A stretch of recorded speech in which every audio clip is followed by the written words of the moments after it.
samp sa ndënd foofu nga xamante ne moom mooy Malika Malika bu ñu ko waxee wax lu jëm ci suuf ndax dafa am solo Malika dañuy wax mbëbës Malika dañuy wax lu jëm ci environnement le maire Talla Gadiaga également jëm nañu defi pexe ngir mu ñëw ci plateau bi pour que lépp loo xamante ne mën nga ko yëkkati moom mu apporter la réplique mais lan moo la poussé nga mën a samp sa ndënd puisque moom accepté wul xëy na ñëw sur le plateau ñu am la fi lan moo la poussé nga samp sa ndënd bu fekkee ne point yooyu dafa am solo ci Malika. waaw merci Fatou Abdou waaw li nga ma laaj dafa am solo lool parce que man dama nekk ci coalition Yewwi Askan Wi nekkoon ak d'autres candidats à la candidature ñoo xam ni vraiment El Hadj Malick Fall de Pastef Pape Diop du PUR Siré Ndiaye de Bës du Ñakk ak aussi El Hadj Mbaye du Grand Parti ñoom ñëpp ñoo amoon un programme ku ci nekk Malika ñor leen bi ñu ma désigné comme candidat ñoom ñëpp ñu nangu ànd ak man fàtte seen cër jiital intérêt Malika ku ci nekk dafa amoon programme ñu def compilation des programmes pour en tirer un programme alternatif de développement ñu sukkandiku ci benn diagnostic boo xam ne dañ ko defoon effectivement ci gestion bi nga xam ne moom la Talla Gadiaga di def durant 20 ans mu nekk un retard boo xam ne population yëpp ñu ngi koy jooy Malika amul lycée ba aujourd'hui man ñun bi ñuy jàng Limamoulaye Malika la ñu jóge di dem lycée Limamoulaye ba tey ñun suñuy doom amuñu lycée bu ñu jàngee Malika amul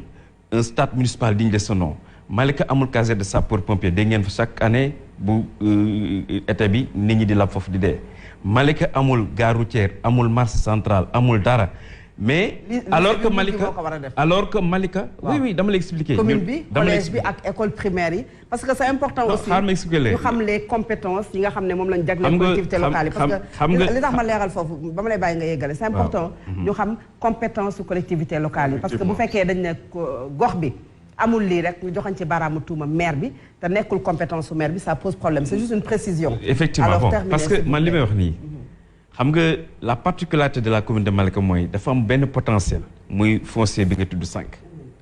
et xam na ni même bu fekkee mairie du compétence am mu mën a réaliser yenn projets structurants yi war na mën a am yeneen pexe yoo xam ni dina mën a financer construction ces projets là comme stade et tout ça je sais mais en valorisant le foncier là mënoon nañ mën a am yooyu parce que am nga possibilité partenariat public privé wala coopération décentralisée parce que Malika li mu am Kër Massar amu ko Yëmbal amu ko et pourtant Kër Massar am na lycée Yëmbal am na lycée loolu c'est un problème Malika amul sax tali karo Malika amul dara inondation di rey nañu c'est que ñun li ñu xalaat mooy suuf soosu ñuy saax-saaxee di ko jaay di ko pàccoo buñ ko valoriser woon. vous dites c'est grave hein? Non c'est une réalité. suuf si dañ koy caxatee di ko jaay c'est la vérité. loolu kay récemment gis ngeen article de presse yi génn le maire constamment ñi ngi koy convoqué au niveau des tribunaux loolu c'est une réalité boo xam ne boo demee xale bu ndaw sax de 5 ans boo ko laajee la koy wax loolu ñëpp a ko metti ñëpp a ko metti la Malika c'est un problème au lieu que ñu utiliser le potentiel foncier pour mu jariñ askan wi mais dañ ko sax-saaxe c'est un groupe de personnes ñoo koy def lu leen neex loolu nag ñun ñu xalaat ni am ci beneen xalaat ñu ni dañuy valoriser n'est-ce pas le foncier là pour véritablement def li nga xam ne moom la waa Malika askan Malika yëpp di jooy soxla na hôpital de niveau 2 soxla na yeneen infrastructure peut-être loolu programme bi la mais le problème jafe-jafe yi lan la pour ñu diagnostiquer par ko doon ñëw ci programme bi xam nga jafe-jafe man li ma ko jàppee c'est un manque de vision de l'équipe municipale du maire en chef amuñu benn gis-gis seen lépp lan la comment faire pour s'enrichir au détriment des populations ñu nag ñu ni dañuy créer rupture par rapport à cela et donc suñu gestion mooy lan comment faire pour que képp koo xam ne askanu Malika nga di nga mën a am une visibilité di nga mën a contribuer ci li nga xam ni moom bu ñu yàlla may ndam moom lay gérer mais y a pas de transparence parce que affaire suuf bi mais kenn xamul ñun li ñu bëgg pour créer rupture mooy parallèlement au conseil municipal ñu créer un cadre de concertation communale nga xam ni notable yi dañ ci nekk chef de quartier yi groupement de famille association de jeunes yi ñëpp ñi nga xam ni c'est des personnes ressources ak ay kilifa ci dëkk bi ñu nekk ci biir su ko defee li nga xam ne mooy suñu plan de développement communal ñu koy waxtaane di ko pencoo nit ñi en retour au niveau de leur base respective di mën a joxe information bi ou bien ku ci nekk boo delloo sa njaboot nga mën a joxe information bi. jàkkaar loolu yàgg na fa de te am na fa doole. raison de plus moo war fa jógee dëkk bi ñëpp a ngi koy jooy. Et pour vous dire comment il s'est fait réélu. En 2014 c'est 2000 voix moo ko élire sur 17 000. Actuellement le fichier dem na à 27 000. Donc parce que les gens n'avaient pas voté en 2014 et donc les gens amuñu woon yenn information parce que dañu yaakaar ni waa ji yàgg na fi mooy gagné waat nit ñi taayal dem voté ji mais bi yoon day changé parce que les jeunes dañu engagé wu déterminé wu pour que véritablement Talla Gadiaga jóge fi abal ñu loolu boo defee sondage bu ndaw les gens vous diront que Talla n'est-ce pas sa gestion est derrière nous maintenant ñun li ñuy ñaan rek mooy que nit ñi le 23 janvier incha allah ñu teel a jóg dem mu jaral leen ñu voté pour jële fii Talla Gadiaga pour que véritablement Malika siggi jóg taxaw. alors c'est du sérieux c'est clair alors monsieur Ndiaye bu ñu waxee Malika dañuy wax Rebeuss maa ngi la koy wax sànq. exactement waaw Rebeuss également problème environnemental. exactement wala environnementaux mën nañu ko tubbee noonu. exactement xam nga ku wax Malika lan fan la toll fi mu toll nii situation bi. foofu noonu xam nga Malika ku ko wax da ngay xalaat Mbëbës sa xel day dem ci Mbëbës sa xel day dem ci aussi Wuy lac Wuy am na aussi beneen lac bu tudd Barax ba alors. mu nekk vraiment Mbëbës nekk n'est-ce pas une bombe écologique alors ñun dañ ci xalaatoon ça fait 20 ans ñu defoon benn journée d'étude pour xalaat naka la ñuy fermer Mbëbës parce que Mbëbës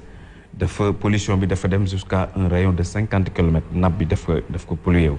alors bi ñu koy waxtaanee à l'époque ci lañ bindoon defoon benn mémorandum bindoon ko au président Wade à un moment donné Wade bëggoon na ko fermer parce qu'on demandait à ce que ñu fermer ko ba Wade jëloon décision transférer ko à Diass bëggoon fa def aéroport Diass bi tey Mbëbës lañ ko bëggoon def transférer Mbëbës Diass mais fële population yi ñoo manifesté wu Wade changer intervertir le projet. démocrate mon père. alors donc maintenant ça fait 50 ans que Mbëbës existait ñun population yi jooy na ci ba sonn te Mbëbës mbalitu Dakar bi yëpp fa lay ñëw commune Malika di subir pollution mënu ci am dërëm benn recette boo xam ne sax en termes de taxe bu dugg ci commune bi alors bi Macky Sall indee le projet Promojet là ñëw nañ def pose de première pierre en grande pompe mais ba tey les choses n'évoluent pas n'avancent pas ñu ni suñu yàlla may ndam ñu jël mairie bi dina nekk catalyseur pour que ce projet là mu démarrer pour que véritablement population Malika seen coono wàcc ci wàllu pollution alors bi ci des muy lac Wuy ñu xalaat ni foofu war nañ ko mën a aménager mu am ay campement ay restaurant ba nga xam ni dina mën a favoriser tourisme écologique bu ko defee beneen lac bi nga xam ni dafay bu taw bi ci jotee day inonder quartier environnant yi ñu xalaat ni foofu war na mën a am bassin de rétention ñuy drainer les eaux pour mu dem foofu noonu en même temps ñu mën a créer foofu pisciculture former ci population pour que mu nekk une utilité publique alors mais malheureusement avec l'équipe municipale bu fa nekk ni amu ci sax boobu xalaat ñoom loolu intéressé wu leen wax nga fi sànq Talla Gadiaga a refusé de venir débattre avec moi mais dama koy invité bu ñu delloo Malika mu ñëw ñu toog ñu débattre parce que y a beaucoup de questions yoo xam ni war a mën a leeral askanu Malika parce que ñëpp dafa nekk vraiment une équation def na fi 20 ans ba tey mënoo ni joxoñ baaram ne lii bilan Talla Gadiaga la d'ailleurs boo demee y a des artistes yoo xam ñi génne sax ay morceaux di wax Talla Gadiaga 20 ans zéro bilan donc loolu mu nekk loo xam ni population Malika képp ñu ko loolu waxu opposition bi non du non ki ma la wax ni par exemple y a Oustaz Gass benn artiste un jeune rappeur talentueux génn na tube spécial pour loolu te loolu askan Malika yëpp ñoo ko seede kooku du opposition deful politique génn na benn tube Talla Gadiaga zéro bilan et loolu mi ngi def buzz à Malika et c'est la réalité maintenant li ma koy invité mooy comme nanguwul ñëw débattre ak man fii bu ñu delloo ci sur le terrain ñu débattre pour revenir un peu ci côté environnement gis na ni Malika aussi bu ñu wax environnement il y a la plage mu nekk benn plage non autorisée à la baignade chaque été jeunes yi dañuy jógee day Yëmbal Kër Massar partout di fa ñëw et chaque fois day am ay cas de noyade foofu moom def ci benn effort ñun ñu xalaat ni waroon nañ mën a recruter des maîtres nageurs professionnels ñuy surveiller plage bi en cas de danger wala di dissuader jeunes yi ñu bañ a sangu et en cas de danger ñu mën a intervenir mais malheureusement foofu amul caserne sapeur-pompier bu récemment il y avait 11 cas de noyade avant que ñuy sapeur yi di ñëw fekk c'est la catastrophe donc ñun ñu xalaat ni foofu ci géej gi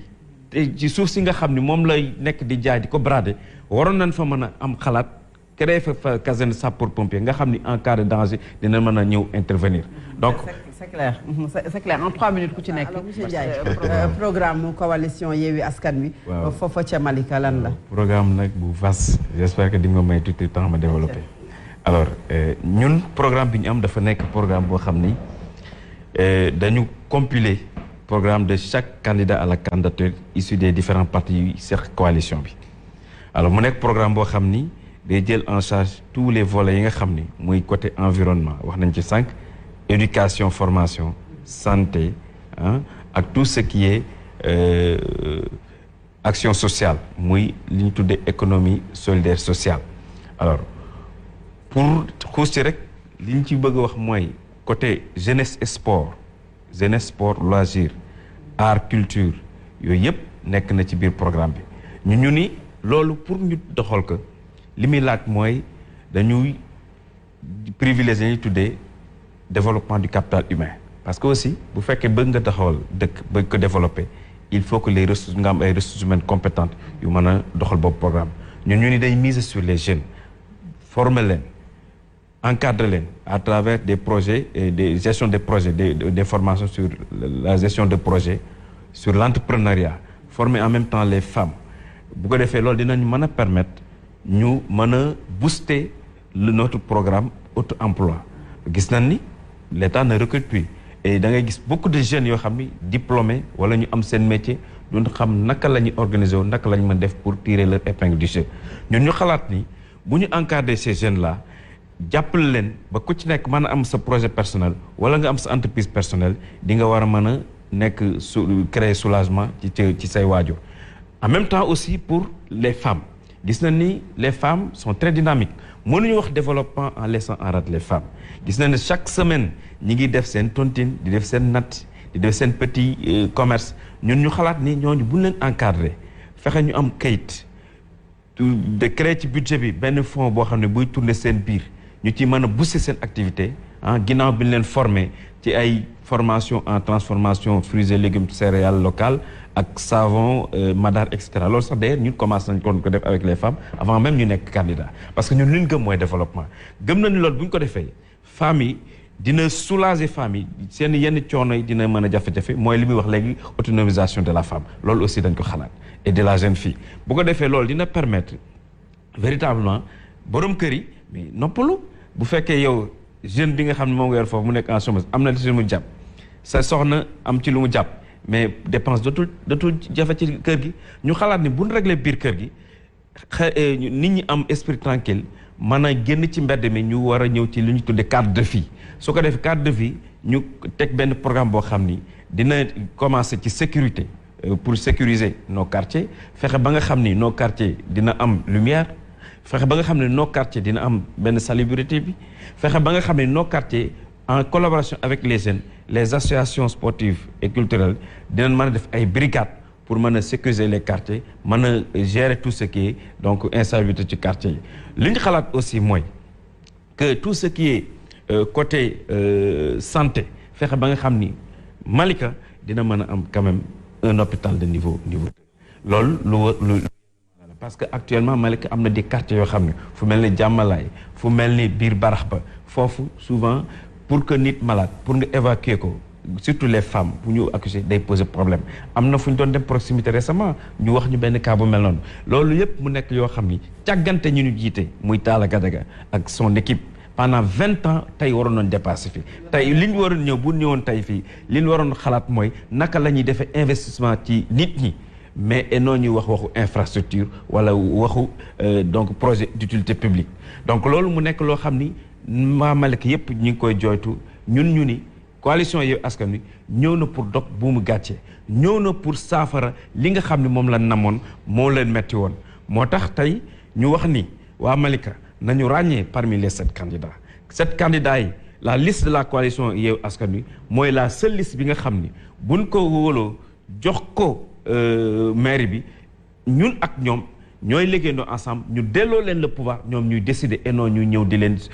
dicter la fi nga xam ne fa la ñu awale commune bi. alors terminé par lii donc di wax rek ni waa Malika war ngeen seetlu que am nañ ñu ci bari ñoo xam ni dañuy soutenir la coalition Yewwi Askan Wi ñoo xam ne mosuñu def politique ku mel ne suñu grand Djilou Diouf mi ngi bàyyi liggéeyam bàyyi lépp guddi ak bëccëg di ñëw di xeex ngir dindi bu jafe-jafe yi nga xam ne moom la askan di subir. c'est clair. Et donc li may wax askan Malika mooy que ni dañ leen woo ñu ñëw ensemble ñu liggéey ñun waxuñu ni dañ leen defal promesse parce que digaate yàkkamti ko la gërëm la ñun dañ leen waxe ensemble ngeen ñëw ci suñu programme alternatif de développement ñu relever le défi du changement ñu relever le défi n'est-ce pas du développement jëlee fi Talla Gadiaga lépp li nga xam ne namoon ngeen ko ngeen jot ci su ko defee li muy laaj mooy que ngeen le jour le 23 janvier ngeen bañ a taayal